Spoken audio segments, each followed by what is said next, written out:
Greetings and salutations to everybody out there in podcast land. This is the Judo Chop Suey podcast, and I'm your host, Judo Dave Roman. I'm really excited to be back with you all today. If you are returning to the program, I'd like to welcome you back. Welcome back. And if you're a new listener, I'd like to say welcome and let you know that this will be a judo-centric podcast. I will talk about news and athletes and anything related to judo and the judo community, whether that be the local community or the global community. I like to share with the listeners news and event results and things along those lines specific to judo and give my 2 cents, my opinion on those type of things. And there are some items that I definitely want to discuss today. But first, I want to let you know that I came back safely from Breckenridge. I'm not injured. I am mostly refreshed, and I had a fabulous time out in Breckenridge, Colorado. It was just delightful being out there. The skiing was out of this world, and I mean that in a good way. And just the entire week's activities with the Uller Festival in Breckenridge was just a lot of fun. I took part in this world record-breaking ski shot, which involves attaching skis that were about a quarter of a mile in length, just hundreds of skis attached together, and on top of those skis were cups that were attached with whiskey. It was a whiskey put out by Breckenridge Distillery. It was a whiskey that was new for them, that's similar to Fireball, if you've ever had Fireball, but this whiskey was superior. And there were about over 1,200 people taking part in this event, and the goal was to break the world record of simultaneous whiskey drinking on a very long ski, or segments of skis that were over 2,000 feet long. How that converts into how that converts into meters, you can do the math. I'm an American. I deal with feet. If that makes me an ignorant American, so be it. What can I say? Everywhere I travel, it's in miles and it's in feet. But we broke the record, and I'm very happy to be a part of that experience. And afterward is one of my favorite parades of all time, the Uller Parade. And you really would have to be there to understand why I like that parade so much. But if you want to go on my Instagram account, which is D_Rome40, and check out some of the pictures, not only from my vacation, but specifically to that parade, you can. It's just really hard to describe how awesome the parade is. It's one of those things you have to experience. It's very interactive. It's a lot of fun. It's really more about interacting with other people, taking part of the parade, than it is just about watching a parade from the sidelines. And I just had a great time. I went skiing on Friday, and the amount of snow that is on that mountain is just ridiculous. Now, I've done powder skiing before, but I've never done the type of powder skiing that I did on Friday. It was a challenge in its own right, simply because I'd never experienced anything like that before. I managed to fall in one of the upper bowl areas once, which was just a real pain in the rear end. And if you don't know what the bowls are, it's the areas above the tree lines that typically have the most extreme and expert level terrain. So I managed to handle them pretty well, except for one run where I fell and I lost my pole. And when you lose a pole on a steep run like that, it's a really, really tough climb to get it back up, to get the pole, because I had to climb up a very steep face with skis, and it was not easy to do. What I ended up doing was I made it halfway, and I decided to flag somebody down to help me out, and sure enough, that person did. If you're listening to the podcast, and I doubt that you are, I really appreciate the help, because it made my day a lot better, because it was darn near impossible for me to climb 20 feet just to get that pole. It was actually 50 feet away. I managed to climb about 20 feet. It took me a few minutes, and it would have been a hard climb without skis on my feet on a summer day. But, during the winter with 4 feet of powder, with skis and one pole attached to my wrist, it would have just been extremely difficult. But other than for that one fall, I had a fantastic time.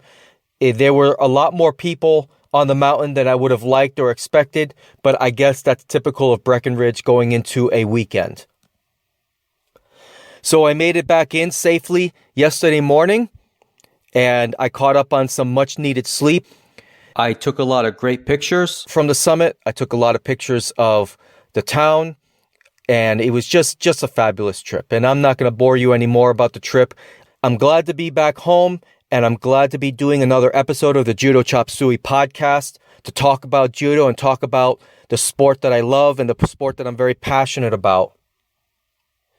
There was an event over the past couple of days in Tunisia. It was called the African Open, and it's the first event of the International Judo Federation. And the IJF released a news article specific to that event. I would like to talk about that and give my impressions of the tournament and some of the results that they've had in that tournament. I'm not talking about specific win-losses, but I'm talking about how the new rules took effect in this tournament. So I have some information. I'd like to read the article published by the IJF, and I'd like to talk about some of the more specific statistics that the IJF did not publish in their press release. So the headline starts off saying, "Positive results for the new refereeing rules in Tunis." Written by Nicholas Mesner.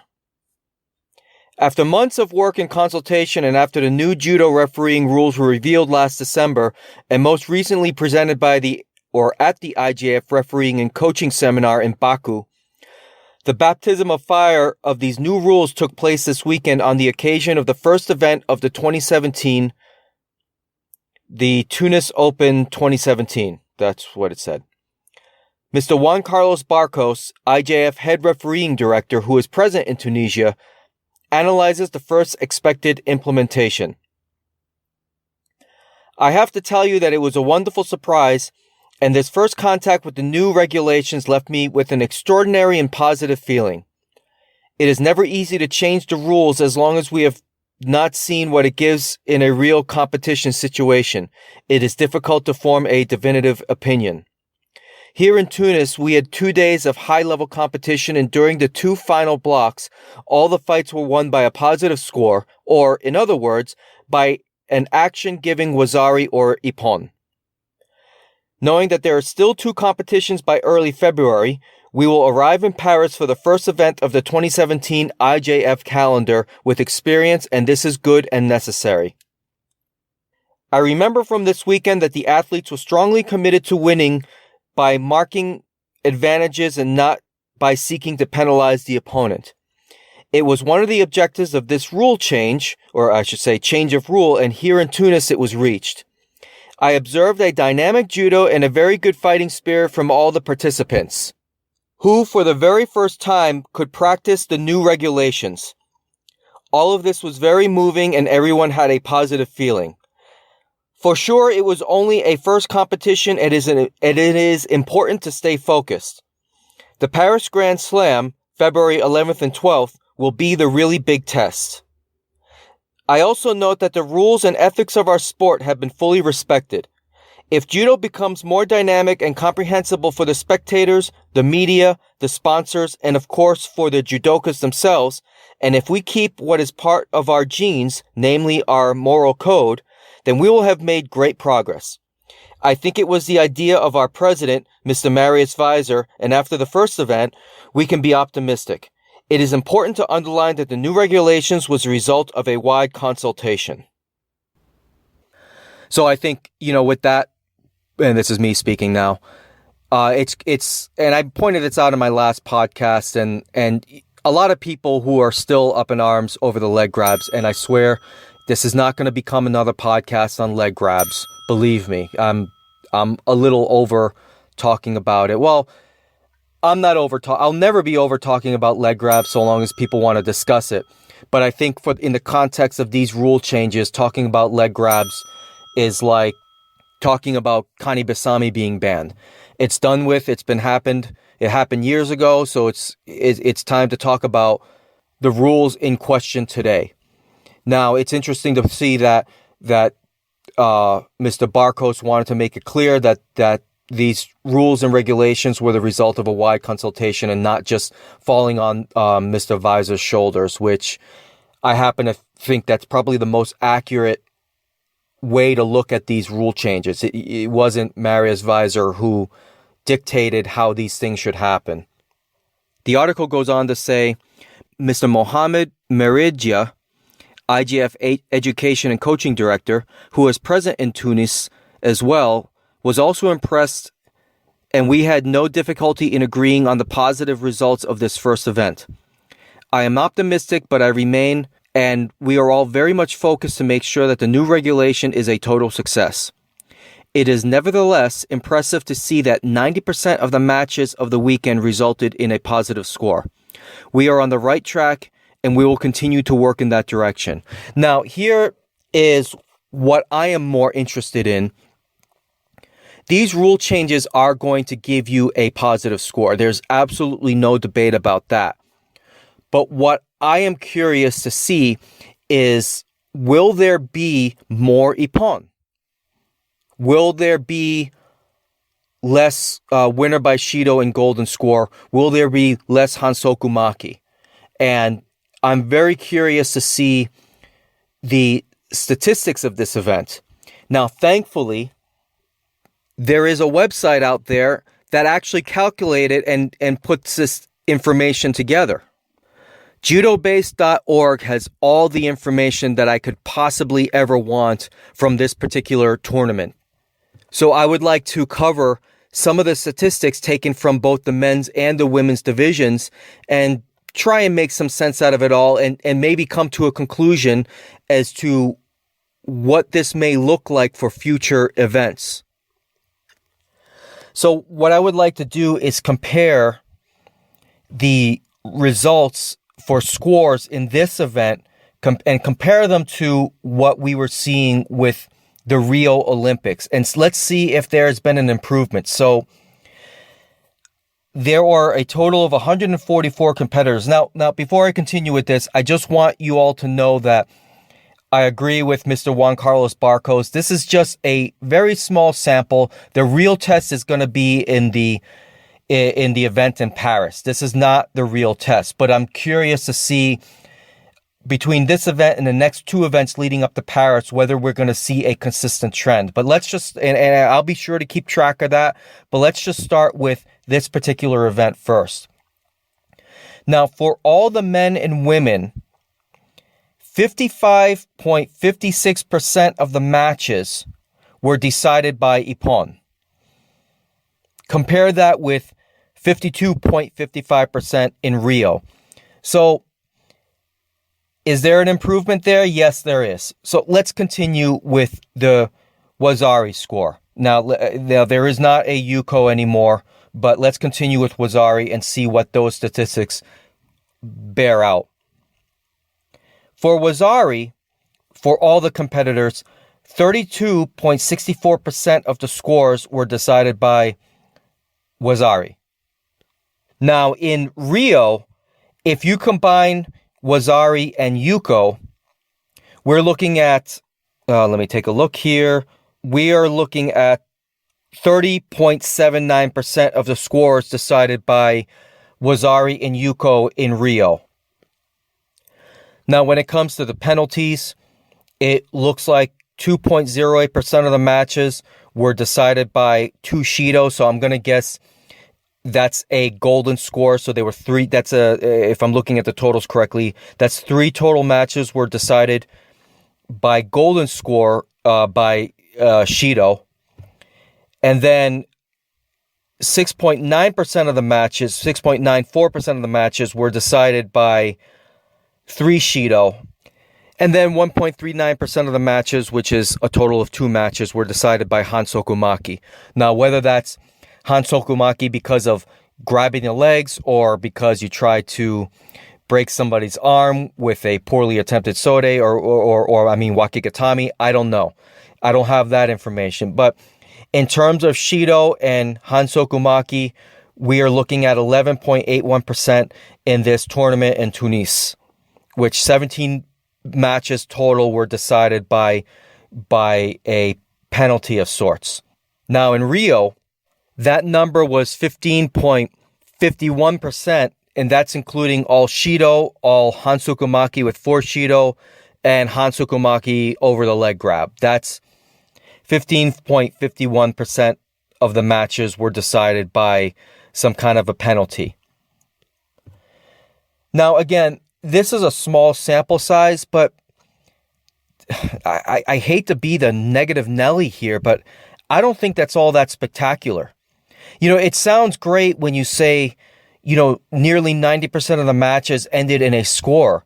But for me, and I covered this in my last podcast and other podcasts, that unless the number of ippon is 60% or higher, I don't think these rule changes are going to have the kind of effect that the International Judo Federation is hoping for.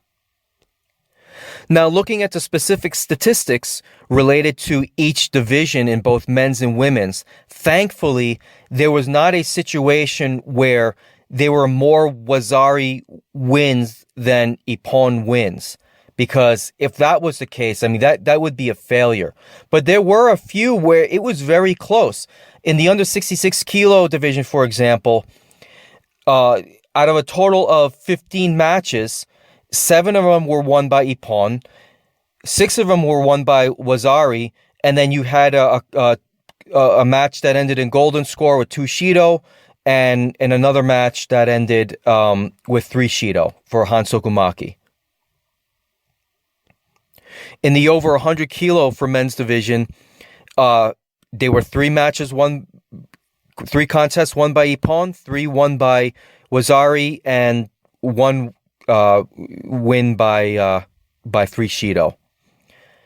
And same with the under 48 kilograms for women, they were 4 ippon, 4 Wazari wins. Now, I think the biggest disparity here, which is a good disparity, in the men's under 73 kilo division, 6 of the matches were won by ippon and 4 were won by Wazari.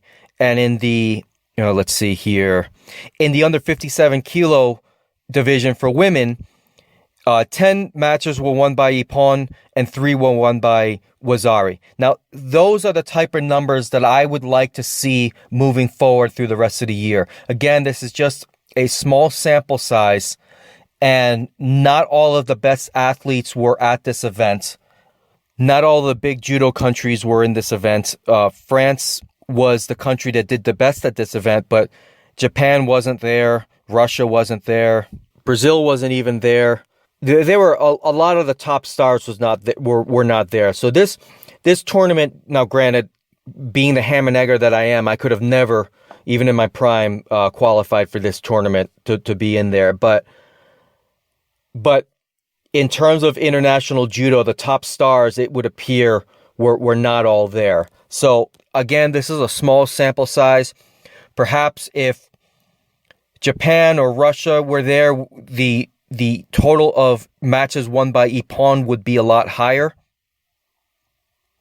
For anybody that's interested, the United States had two athletes representing USA Judo, which was Alexander Turner and Quentin Cook in 73 kilo and 66 kilo respectively. But as I said before, France had the best results and most success at this particular tournament. I don't know what level this tournament is, whether it's a C level tournament or a D level tournament. I'm really not sure. But, for me, these results are not what I'm expecting for these rule changes. I want to see 60% of the matches won by ippon. If we don't ever get there, then I don't think these rule changes, no matter what the IJF says, no matter what Mr. Juan Carlos Barcos says, it's not a success.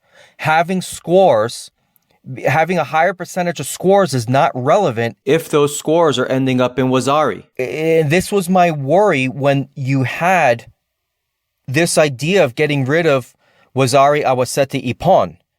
now some of these matches are just being won by whoever has the most Wazari, and you'll never get that ippon. Now, taking a glance at some of the more specific winners of these matches, there was one contest that ended with the winner with 4 Wazari. There were 4 matches that ended with the winner with 3 Wazari. And for the other matches, there were a lot of matches that ended with 2 Wazari and no ippon at the end of regulation, at the end of 4 minutes. Now, on this judobase.org page, I'm not sure if I'm seeing every single match being represented on this page for this particular contest, but with the information that I'm seeing, I still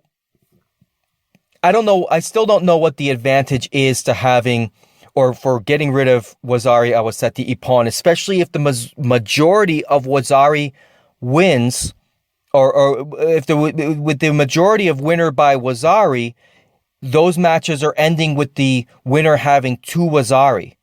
So why get rid of Wazari Awaseti ippon if most of the matches are ending with the winner having 2 Wazari? I'm talking about the matches that don't end in ippon, most of the matches that are being won, the winners have 2 Wazari. You may as well just have ippon at that point, call it Wazari Awaseti ippon, and declare the winner of the match right then and there. I think it would make for a lot more exciting judo, especially if you raise the standard of what a Wazari is back to its original definition and not including scores up to Yuko. I mean, I can live with the scores being of Yuko being included in Wazari, but like I've been saying here, I am not seeing in this one small sample size the effect that I would have liked to have seen moving forward. I just don't think a 2 to 3% improvement on the number of ippon in a particular contest is what the IJF was looking for.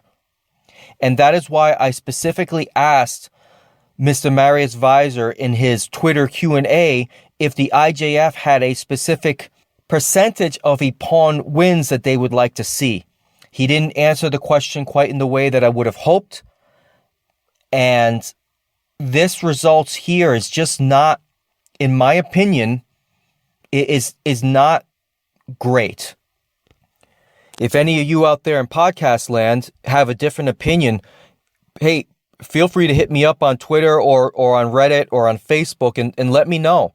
If this is just my opinion here, I'm not the expert. I'm just like I've said many times before, I'm just your local club showdown that happens to be very passionate about judo and what's going on in the judo world. But for me, this is more disappointing than any leg grab ban, to be perfectly honest with you. I want to see 60% of the matches won by ippon at least, or else I think the IJF should revisit these rules after the World Championship. Oh, look at this. Folks, we've got breaking news. Yes, that's breaking news from judoinside.com. I must give them credit because if it wasn't for them, I would not have heard about this. I just received a tweet about this. The headline here states, double Olympic champion Peter Seisenbacher faces worldwide search warrant. Has anybody seen Mr. Peter Seisenbacher? Anybody? Because apparently this guy has done a bad thing and he's standing trial and he's nowhere to be found.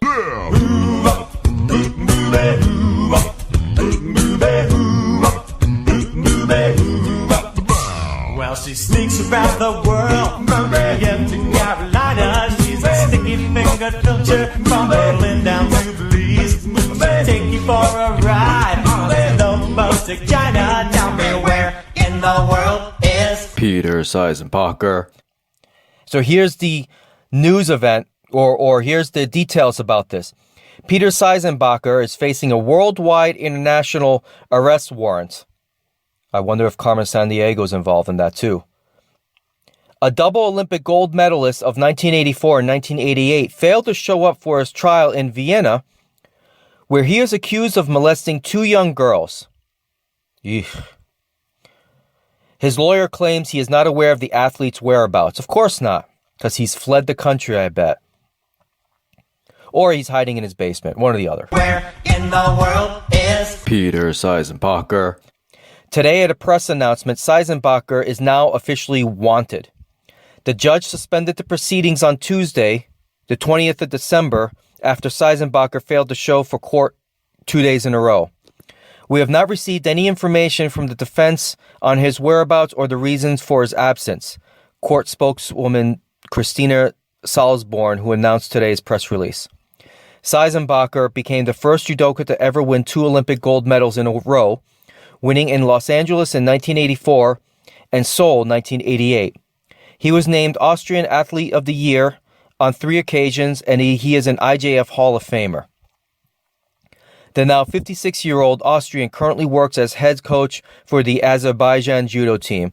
Well, that really stinks for Azerbaijan because they've got a few good athletes there, and without their head coach, that could put that program, I wouldn't go as far as saying in shambles, but that's got to be very harmful to the athletes there. The Vienna, well, hold on a second.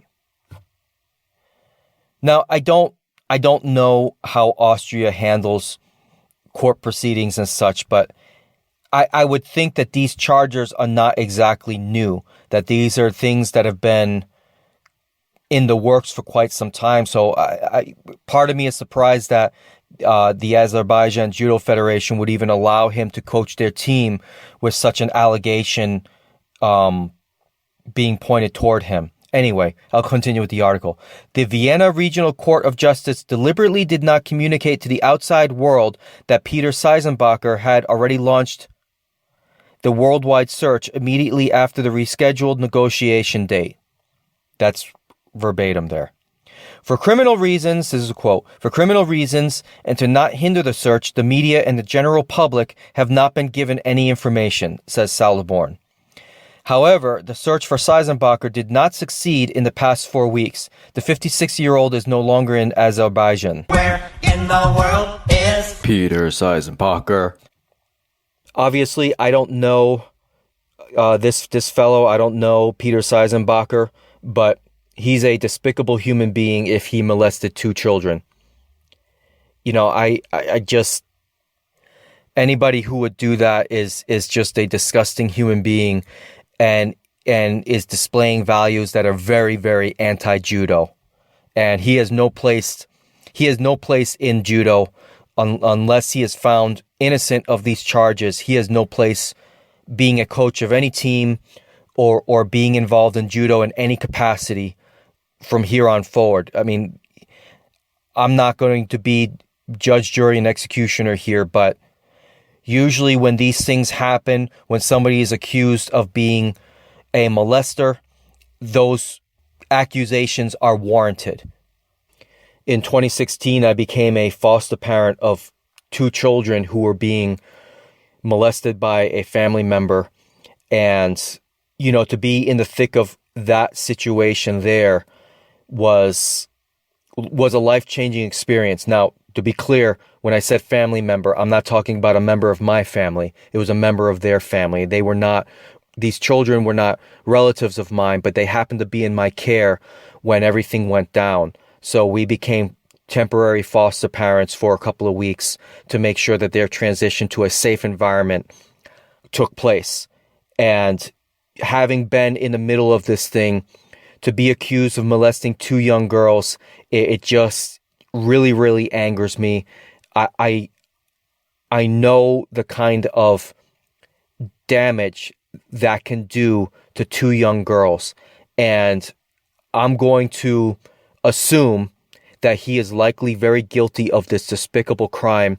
So if anybody out there happens to see Mr. Peter Seisenbacher, feel free to punch him in the face, break his arm, and call the authorities. Because I have no tolerance for anybody who molests children. Absolutely no tolerance. So I hope he's caught. And I hope he stands trial. And I hope he's not found dead, to be honest, because somebody like that needs to pay the price for his crimes. As far as I'm concerned, only guilty people run. So I don't have any problem in saying that he is likely guilty of this despicable crime and he needs to stand justice. So I'd like to thank Judo Inside for putting the word out as soon as they were aware of the situation and aware of the public statement made. I mean, there's some really great websites out there if you want to follow judo news. I like to follow that and convey some of the things that I found and express some of my opinions on some of the news-related items out there. I'm really no different than a lot of talk show hosts that are out there covering politics or covering sports. Unfortunately, I'm not able to be the journalist for judo. Like, yeah, it'd be nice to be one day, but I've got a career, I've got a family, I simply can't travel around. So I got to depend on wonderful sites like Judo Inside and judobase.org to get the word out. And they do a fantastic job along with the IJF and their news team and a lot of other sites that are in different languages that do a fantastic job covering judo related news. There aren't really many sites in the United States that do that, but there are a few out there. One notable one is judocrazy.com. I think the fellow who runs that site does a really great job as well. So I encourage you to check out all of those sites and continue to check out this podcast because I'm here to provide judo content as well in a different medium that is not, apparently, like I've said before, not too many people are doing judo-specific podcasts. And if they are, they may be in other languages. I don't know. Get on with it. Yes, get on with it. Once again, I'd like to thank you for checking out the podcast and joining me today. I am in the process of working on interviews. I know I've been saying that for a couple of weeks, but I really am looking to nail down some people, some guests. I know some of you freaks out there on Reddit want to be on my show, and you're more than welcome to come on, but I got to make sure that I have all the technical stuff settled so that when I publish the podcast with interviews, that the audio quality does not suffer whatsoever. That's the most important thing to me when it comes to being able to do interviews, because I've got a single microphone here, and I got to make sure that my studio/dojo, at least that's what I call it, is properly prepared and equipped to do interviews. So I promise that's definitely going to be coming down pretty soon. I mean, maybe in the next, within the next month. That's my goal. I would like to have a guest on my show within the next month and then just continue from there. So with that, I hope you all having a great day. I hope you all have a great week. I hope all of your wildest dreams will come true. Train hard, stay safe out there. I'm out. Oppan Gangnam Style. Gangnam Style. Oppan Gangnam Style. Gangnam Style.